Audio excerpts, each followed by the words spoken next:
warahmatullahi wabarakatuh. Perkenalkan, nama saya Putri Febianti dari kelas 9D. Di video ini saya akan menjelaskan teks prosedur tugas bahasa Indonesia. Pengertian teks prosedur. Teks prosedur adalah teks yang berisi cara untuk membuat atau melakukan sesuatu. Teks ini terdiri dari tahapan-tahapan serta memiliki struktur kalimat imperatif berupa perintah. Tujuan teks prosedur. Teks prosedur bertujuan memberi petunjuk cara melakukan suatu pekerjaan dengan menggunakan material dan metode dengan detail. Misalnya cara memasak sup ayam, cara menyalakan vacuum cleaner, dan lain sebagainya. Ciri-ciri teks prosedur. 1. Mengandung kata kerja aktif. 2. Bersifat universal alias setiap orang dapat mengikutinya. 3. Mengandung tahapan atau urutan kegiatan untuk melakukan sesuatu. 4. Menggunakan kata keterangan yang menyatakan rincian waktu, tempat, ukuran, dan sebagainya. 5. Menggunakan kalimat perintah atau imperatif, baik meminta atau melarang. Contoh, tuangkan, jangan, masukkan, dan sebagainya.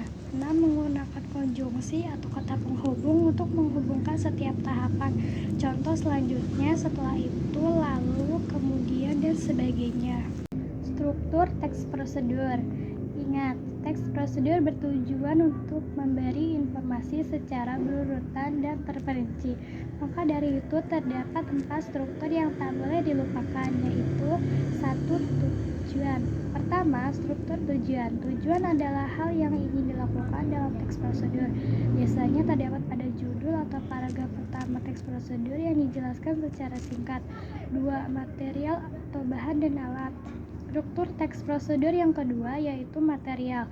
Pada bagian ini kamu bisa menuliskan alat, bahan, atau hal-hal yang perlu dipersiapkan untuk membuat sesuatu. Biasanya terdapat takaran, jumlah, bentuk, atau warna tertentu agar pembaca memperoleh hasil yang maksimal. 3. Langkah-langkah. Ketiga, struktur langkah-langkah, yaitu tahapan atau proses untuk membuat sesuatu. Tuliskan dengan kalimat yang jelas, logis, sistematis, dan tidak bertele-tele agar pembaca tidak kebingungan. 4. Penegasan ulang atau penutup. Struktur teks prosedur yang terakhir yaitu penegasan ulang. Di sini kamu dapat menuliskan simpulan atau manfaat jika pembaca berhasil mengikuti petunjuk yang terdapat di dalam teks prosedur. Jenis-jenis teks prosedur. Ada 3 jenis teks prosedur, yaitu sederhana, protokol, dan kompleks. Supaya tidak tertukar, berikut penjelasan dari masing-masing jenisnya. 1. Teks prosedur sederhana. Teks prosedur sederhana berisi tahapan atau material yang tidak terlalu banyak. Biasanya membutuhkan 2-4 tahapan untuk melakukannya. Karena sederhana, urutannya tidak bisa dibolak-balik. Contoh, teks prosedur sederhana: cara menghidupkan laptop, cara menggunakan flash disk, dan lain-lain. 2. Teks prosedur protokol. Teks prosedur berisi tahapan yang bisa dilakukan dengan fleksibel. Artinya, tujuan teks tetap tercapai meskipun pembaca tidak melakukan langkah-langkah secara berurutan. Contoh teks prosedur protokol. Dalam membuat mie instan, kamu bebas merebus minyak terlebih dahulu atau memilih menuangkan bumbunya ke mangkok duluan. 3. Teks prosedur kompleks. Teks prosedur kompleks biasanya membutuhkan alat, bahan, dan waktu yang lebih banyak dibandingkan teks prosedur sederhana. Dalam teks prosedur kompleks, tak jarang kita menemukan sub-tahapan sebelum menuju langkah selanjutnya. Kaidah kebahasaan teks prosedur. Kaidah kebahasaan adalah aturan kebahasaan atau ciri tertentu yang melekat pada suatu teks. Dalam menyusun teks prosedur, terdapat kaidah-kaidah kebahasaan yang biasa digunakan, yaitu 1. Kalimat. Ada 3 kategori kalimat yang bisa kamu temukan di dalam teks prosedur, yakni imperatif, deklaratif, dan interogatif. A. Kalimat imperatif. Kalimat imperatif adalah kalimat yang mengandung perintah, permintaan, atau larangan untuk melakukan sesuatu. Contoh, hati-hati saat menggoreng risol. B. Kalimat deklaratif. Kalimat deklaratif adalah kalimat yang berisi pernyataan. Contoh, risol mayones adalah camilan yang cocok disajikan untuk keluarga atau tamu yang berkunjung. C. Kalimat interrogatif.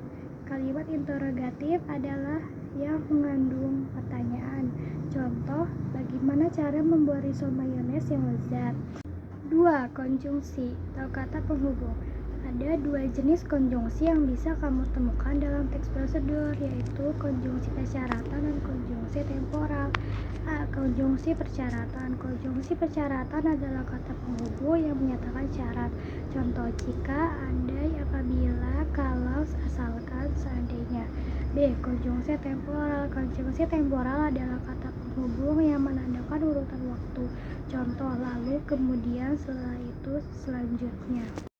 3. Numeralia atau kata bilangan. Ada 2 jenis numeralia dalam teks prosedur, yaitu numeralia urutan dan numeralia kuantitas. A. Numeralia urutan. Kata yang bisa menjadi kata pengganti konjungsi temporal. Contohnya pertama, kedua, ketiga, dan seterusnya. B. Numeralia kuantitas. Kata yang berfungsi sebagai petunjuk jumlah atau durasi dalam teks prosedur. Contohnya, masukkan 2 butir telur, diamkan selama 1 jam di dalam kulkas, dan sejenisnya. 4. Pronomina. Pronomina adalah kata ganti orang atau benda di dalam teks prosedur. Ada 2 jenis pronomina, yaitu pronomina penunjuk dan pronomina persona. A. Pronomina penunjuk. Pronomina penunjuk biasanya mengandung kata ini, itu, dan tersebut. Contohnya, aduk adonan tersebut hingga mengental. B. Pronomina persona. Pronomina persona biasanya mengandung kata Anda, saya, kamu, kita, dan kalian. Contohnya, tambahkan saus sambal sesuai dengan selera Anda. 5. Verba. Verba adalah kata kerja pada teks prosedur. Terdapat 2 jenis verba, yaitu verba material dan verba tingkah laku. Verba material, kata kerja yang mengacu pada tindakan fisik. Contohnya, menggoreng, mengaduk, mengiris, dan sebagainya. B. Verba tingkah laku, kata kerja yang ditunjukkan lewat ungkapan yang tingkah lakunya tidak bisa dilihat dengan kasat mata. Contohnya, memahami, berpikir, dan sebagainya. Nah, itu dia video penjelasan teks prosedur dari saya. Sekian video dari saya. Wassalamualaikum warahmatullahi wabarakatuh.